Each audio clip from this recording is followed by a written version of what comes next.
आप जिनसे प्यार करते हो उन्हें सिर्फ खुश देखना चाहते हो, उनकी खुशी के अलावा कुछ भी मैटर नहीं करता। हेलो फ्रेंड्स, आज मैं आपको माय लव ये 2021 की एक चाइनीज रोमांटिक मूवी एक्सप्लेन करने वाला हूँ। एक बहुत ही ब्यूटीफुल सी मूवी है, तो अंत तक इस वीडियो को जरूर देखिएगा।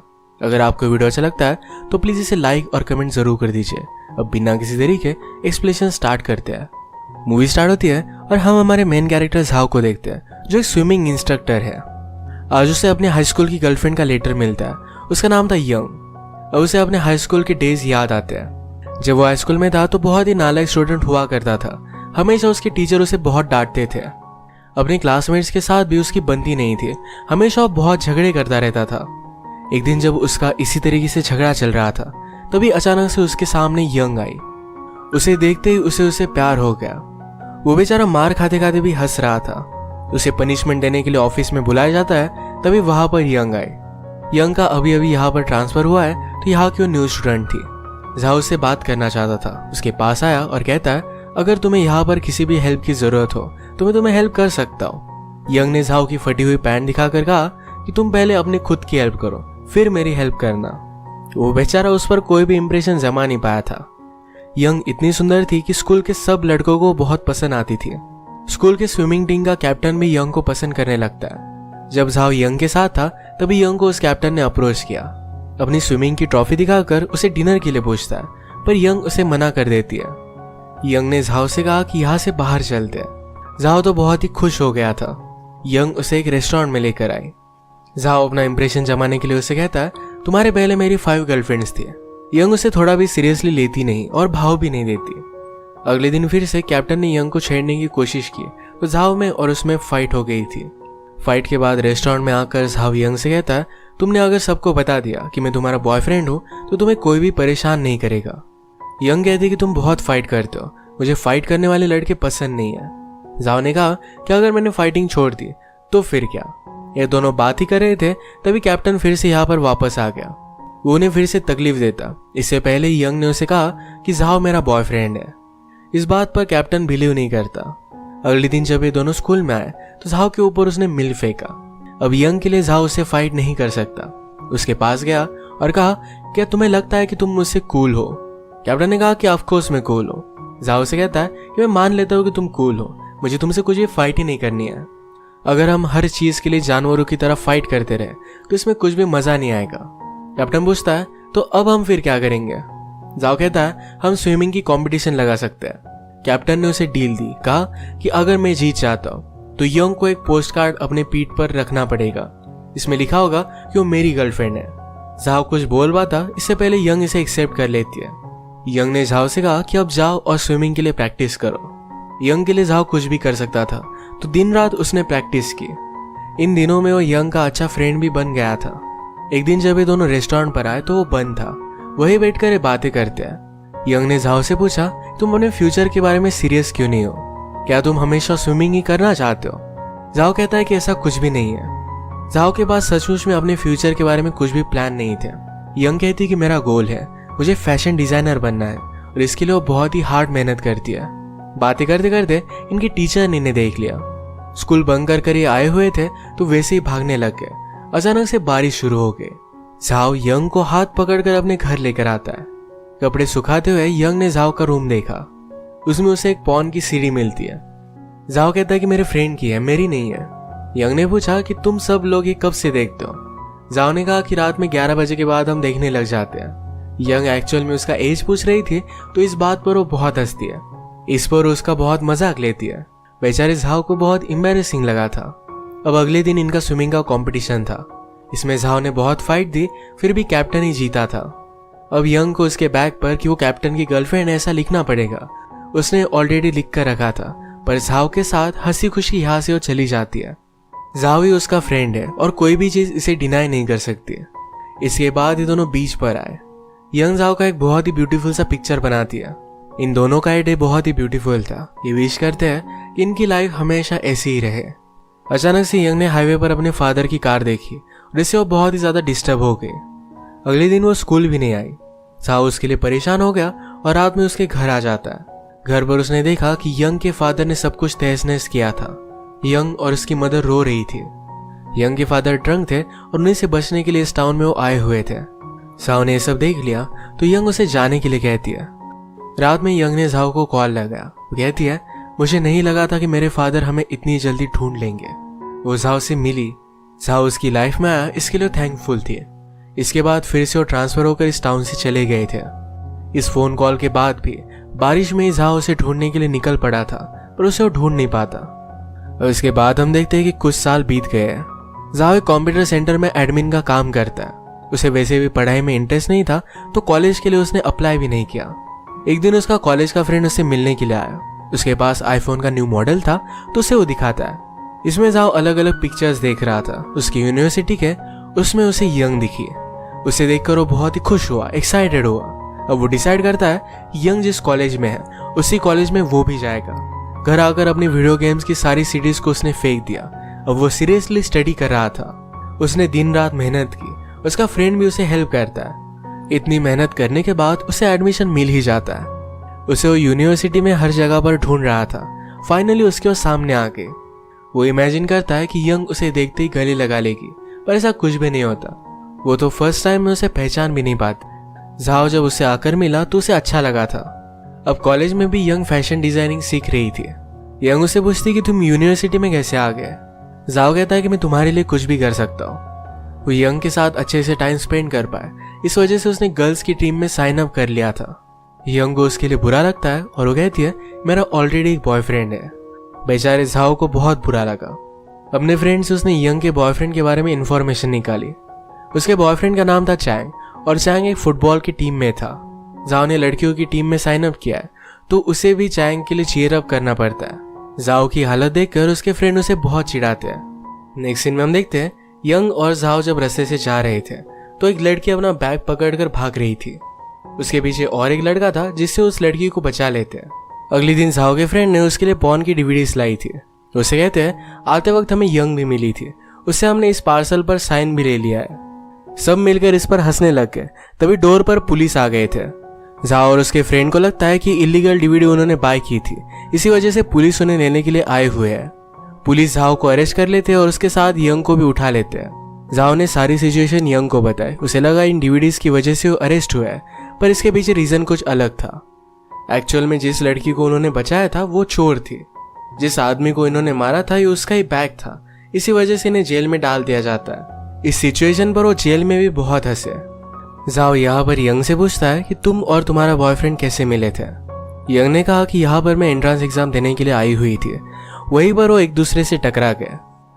ये एग्जाम देने के लिए यंग बहुत ही नर्वस थी, तो चैंग ने उससे कहा था कि सब कुछ ठीक हो जाएगा, तुम पास हो जाओगी और हम दोनों फिर से यहीं पर मिलेंगे। चैंग स्टडीज में भी बहुत ही स्मार्ट था। जो सिक्योरिटी यंग को हमेशा से चाहिए थी ये चैंग आसानी से दे सकता है। झाओ ने रियलाइज किया कि उसका प्यार कितना सेल्फिश था। उसने कभी भी यंग को क्या चाहिए इसके बारे में सोचा नहीं था। वो उसे जरा दूर रहने की कोशिश करता है, पर यह बात वो कर नहीं पाता। उसने अब डिसाइड किया था कि स्विमिंग में वो अपना करियर करेगा। यंग का एक दिन बर्थडे था, तो उसे पूछता है कि आज तुमने क्या किया। यंग कहती कि मैं बहुत ही बीमार हूँ, तो कुछ भी सेलिब्रेट नहीं कर पाई। आज टाउन में जाकर मुझे फायरवर्क्स देखने थे, पर वो भी मैं कर नहीं पाई। झाओ को फिर आइडिया आता है। वो फायरवर्क्स लेकर आया और हॉस्टल की टेरेस पर जाकर इस फायरवर्क को जला देता है। यंग की विश उसने कंप्लीट कर दी थी। इतना ब्यूटीफुल लग रहा था कि सारा हॉस्टल बाहर आ चुका था। इसी रोमांटिक सेटिंग में जो लड़के किसी से प्यार करते थे उसे वो कन्फेस कर देते हैं। एक दिन झाओ जब लाइब्रेरी में था तो चैन को किसी और लड़की के साथ देखता है। चैन उस लड़की के साथ मिलकर हॉलीडे प्लान कर रहा था। झाओ समझ गया कि उसके साथ उसका चक्कर है। चैन ने एक्चुअल में यंग को प्रॉमिस किया था कि अगर वो फुटबॉल का गेम जीतता है तो हॉलीडे पर उसके साथ चलेगा। अब इसके बाद हम इसी गेम को देखते हैं और इस गेम को चैन जानबूझकर हार रहा था। झाओ ने सब देखा और यंग को सारी चीजें बताने की कोशिश करता है, पर यंग ये बात मानती नहीं। झाओ ने कोच से कहा कि आज गेम मुझे खेलने दीजिए। जब वो खेलने लग जाता है तो स्लोली गोल करने लग गया था। गोल करने के बाद सेलिब्रेट करने के लिए चैन उसके पास आया। झाओ चैन पर बहुत ज्यादा गुस्सा था क्योंकि यंग उसकी बात मान नहीं रही थी। उसने यंग को एक बार प्रॉमिस किया था कि कभी भी वो फाइट नहीं करेगा, पर आज उसे लग रहा था कि चैन को उसे जोर से मारना चाहिए। वो अपना प्रॉमिस तोड़कर चैन को बहुत मारता है। अब गुस्सा होकर वो यंग की लाइफ से चला गया था। हम मूवी में देखते हैं कि और कुछ साल बीत गए हैं। झाओ ने अपनी स्विमिंग कंटिन्यू की है। अगर उसे नेशनल टीम में आना है तो कंपटीशन में बहुत ही अच्छे से परफॉर्म करना पड़ेगा। आजकल उसकी एक अमीर गर्लफ्रेंड भी है। उसके फ्रेंड उसे एडवाइस करते हैं कि इस लड़की से शादी कर लेना, तुम्हारी लाइफ बदल जाएगी। एक दिन ऐसे ही झाओ अपने फ्रेंड्स के साथ हैंग आउट कर रहा था, तभी उसने यंग को देखा। उसका पीछा करता है तो उसे पता चला यंग एक मॉडल बन चुकी है। आज वो एक एडवर्टाइजमेंट की शूटिंग कर रही थी। वो जाकर उससे मिला और यंग को भी उससे मिलकर अच्छा लगा था। झाओ उससे पूछता है कि तुम मॉडलिंग क्यों कर रही हो। यंग ने कहा कि फैशन सीखने के लिए मुझे अलग कंट्री में जाना था, पर उसके फादर बीमार पड़ गए तो इस वजह से इसी कंट्री में उसे रहना पड़ा। उसने फिर मॉडलिंग ही स्टार्ट कर दी थी। झाओ को भी उसका करियर अच्छा लगता है, पर वो चाहता था यंग जिस चीज में पैशनेट है यही चीज उसे करनी चाहिए, यानी कि फैशन डिजाइनिंग। बातों बातों में झाओ को पता चला कि यंग एक अलग सिटी में एडवर्टाइजमेंट शूट करने के लिए जाने वाली है। वो अपनी गर्लफ्रेंड से ब्रेकअप कर लेता है और उसके साथ ही आता है। एक दिन यंग की शूटिंग अच्छी नहीं गई थी। झाओ ने उसे घर पर ड्रॉप किया और यंग को उसके ओल्ड ड्राइंग्स दिखाए। यंग भी रियलाइज करती है कि अपने पैशन को उसने मिस किया है। आज जब वो और एक शूट के लिए जा रही थी तो उसे अपने डायरेक्टर का कॉल आता है। यंग की जगह पर उन्होंने और लड़की को चूज कर लिया था। इस बात से बेचारे बहुत ही अपसेट हो गए। झाओ उसे चीयर अप करने के लिए सी के पास लाइट हाउस में लेकर आता है। यह इंटर होना मना था तो यंग डर रही थी। झाओ ने कहा, हम ऑलरेडी जेल जाकर आए, हमें क्या डरना।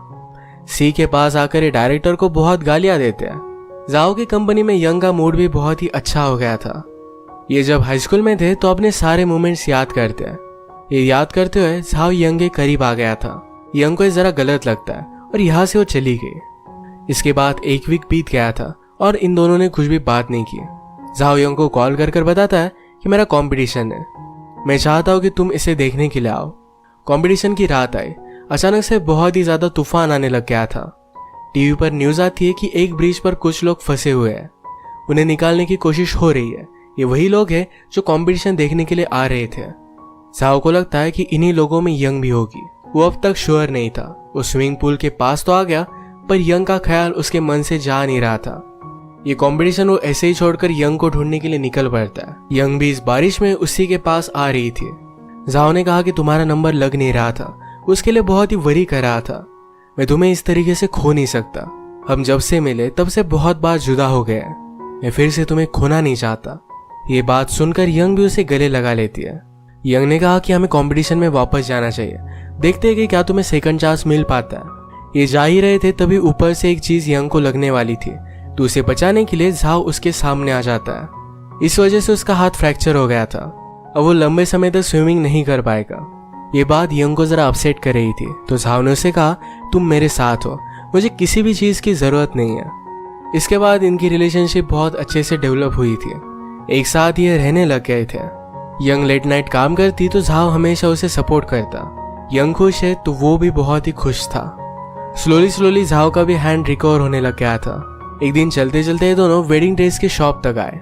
यंग ने इन दोनों के लिए रिंग बाय की थी जो झाओ को दे देती है। उसने कहा कि मैं हमेशा हम दोनों के लिए रिंग बाय करना चाहती थी। झाओ उसे प्रॉमिस करता है कि सब कुछ ठीक हो जाने के बाद एक दिन मैं तुम्हारे लिए डायमंड रिंग लेकर आऊंगा। अब झाओ को फिर से स्विमिंग करनी थी। इसके बारे में ओपिनियन लेने के लिए वो डॉक्टर के पास आए। डॉक्टर उसे कहते तुम्हारा हाथ बहुत अच्छी तरीके से रिकवर हुआ है, पर अब तुम स्विमिंग नहीं कर सकते। झाओ को ये बात सुनकर बहुत बुरा लगा। जो करियर वो बनाना चाहता था अब वो नहीं बना पाएगा। अलग अलग जगह पर जाकर वो जॉब ढूंढने की कोशिश करता है, पर कहीं भी उसे जॉब नहीं मिलता। उसकी फाइनेंशियल सिचुएशन भी बहुत ही खराब हो गई थी। यंग को जॉब था, वो यहाँ का रेंट वगैरह पे कर सकती है, पर झाओ को ये बात अच्छी नहीं लगती। उसे लगता है कि उसे खुद अपने आप को सपोर्ट करना चाहिए। एक दिन यंग झाओ को शॉपिंग मॉल लेकर गई। एक शर्ट उसे वो पहनने के लिए कहती है। झाओ ने नोटिस किया कि जब ये हाई स्कूल में थे, यंग ने उसकी जो ड्राइंग बनाई थी यही डिजाइन इस शर्ट पर है। यंग की डिजाइन कंपनी को पसंद आई थी और इसे मास प्रोडक्शन में उन्होंने डाल दिया है। झाओ यंग के लिए खुश था, पर इन दोनों के फ्यूचर को लेकर वो वरी करने लगता है। एक दिन अपने फ्रेंड से मिलने के लिए गए हुए थे। एक फ्रेंड शादी करने वाला था, तो यही बात वो यंग और झाओ से भी पूछते हैं। इस बात को लेकर झाओ अपसेट हो गया। वो यंग को बताता है कि मेरे पास ढंग की जॉब भी नहीं है, आजकल उसके साथ कुछ भी सही से हो नहीं रहा। वो इस कंडीशन में यंग से कैसे शादी कर सकता है। यंग ने कहा कि मुझे कुछ भी फर्क नहीं पड़ता, चलो हम शादी कर लेते हैं। झाओ को मजाक लगा और यहाँ से वो चला जाता है। आजकल यंग के फादर जरा बीमार थे तो उनकी डेथ हो जाती है। इनके सारे फ्रेंड इन्हें मिलने के लिए आए हुए थे। जब झाओ फ्रेंड से बात कर रहा था तो कहता है कि अगर मैं मेरे हाई स्कूल में यंग से ना मिलता तो मेरी लाइफ क्या होती। वो उसे लाइफ में अच्छा फ्यूचर नहीं दे सकता, तो इस वजह से उससे मिलना भी रिग्रेट कर रहा था। ये सारी बातें पीछे से यंग ने सुन ली। वो उस बार बहुत ही ज्यादा अपसेट हो गई। वो कहती है, मेरे फादर भी हमेशा दूसरों को ही दोष देते थे। हमने उनसे कभी भी कुछ भी एक्सपेक्ट नहीं किया था, फिर भी मेरी मदर को बहुत मारते थे। यंग से मिलना झाओ ने रिग्रेट किया। इस बात से यंग बहुत ही ज्यादा हर्ट थी। झाओ ने अपनी गलती रियलाइज की, उसे माफी मांगी, फिर से ऐसा कुछ भी नहीं होगा इस सब प्रॉमिस किया, पर फिर भी यंग अब मानने वालों में से नहीं थी। यंग झाओ को कहती है, कल इंटरव्यू पर जाना, अच्छे से ट्राई करना, किसी और के लिए नहीं तो खुद के लिए। इसके बाद वो उसकी लाइफ से चली गई। वो झाओ को एक लेटर लिख कर गई थी। उसमें लिखा था कि मैं सारी चीजों को रिग्रेट करती हूँ। मुझे तुम्हें हाई स्कूल में अच्छी तरीके से ट्रीट करना चाहिए था। हमने जो टाइम वेस्ट किया वो वेस्ट नहीं होना चाहिए था। तुम मुझसे मिलना रिग्रेट करते हो, इस बात को मैं जाने नहीं दे सकती। अगर हम एक साथ रहे तो हमेशा एक दूसरे को हर्ट करते रहेंगे। ये बात वो नहीं चाहती थी। अब इसके बाद झाओ ने अपने खुद के लिए एफर्ट डालना स्टार्ट कर दिया। वो फिर से कॉलेज में वापस जाकर एक स्विमिंग टीचर बन जाता है। अब उसके पास अच्छा जॉब था, सब कुछ ठीक था, पर फिर भी यंग को हमेशा याद करता है। एक दिन उसे यंग से लेटर मिला और इस लेटर में यंग की शादी होने वाली है, तो उसका इनविटेशन था। वो उसे भुलाकर लाइफ में आगे बढ़ना चाहता था, तो अपने फ्रेंड से हेल्प लेता है। सबने मिलकर एक बोट बुक की और इंश्योर किया कि झाओ यहाँ से भाग ना पाए। जब वेडिंग डे आता है तो झाओ बहुत ही ज्यादा डिस्टर्ब हो गया था। वो यंग को अपनी लाइफ से इस तरीके से जाने नहीं दे सकता। नदी से तैरते हुए वो जमीन तक आ गया। डायरेक्टली यंग की शादी पर वो पहुंच जाते हैं। यंग के साथ उसकी फ्रेंड्स थी, पर झाओ के फ्रेंड्स उन्हें बाहर लेकर जाते हैं। झाओ ने जब यंग को देखा तो बहुत ब्यूटीफुल लग रही थी। यंग को खुश देखकर उसे बहुत अच्छा लगता है। वो फिर से यंग की खुशी छीनना नहीं चाहता था। उसे बहुत ही प्यार करता है और हमेशा खुशी देखना चाहता है। वो यंग को थैंक यू कहता है उसकी लाइफ में आने के लिए, उसे सारे ब्यूटीफुल मोमेंट्स देने के लिए। यंग ने भी अब उसे माफ कर दिया था। वो भी उसे थैंक यू कहती है। जो टाइम इन्होंने एक साथ स्पेंड किया ये दोनों के लिए बहुत स्पेशल था। झाओ यंग को अपनी लाइफ के लिए बेस्ट ऑफ लक कर यहाँ से चला जाता है। उसे उसकी खुशी छीनना नहीं चाहता था और इसी मोमेंट पर ये मूवी एंड हो जाती है। ये मूवी पता कर जाती है कि जिससे आप प्यार करते हो उनके हैप्पीनेस में ही आपका हैप्पीनेस होता है। इसी के साथ आज का वीडियो हम खत्म करते हैं। अगर आपको अच्छा लगा तो प्लीज इस वीडियो को लाइक और कमेंट जरूर कर दीजिएगा। मैं बहुत सारी मूवीज लेकर आता रहता हूँ, तो प्लीज इस चैनल को सब्सक्राइब कर दीजिए और बेल नोटिफिकेशन आइकॉन दबाना मत भूलिएगा। हम फिर से मिलेंगे और एक नई मूवी के साथ। तब तक के लिए थैंक यू और आप अपने आप का ख्याल रखिए।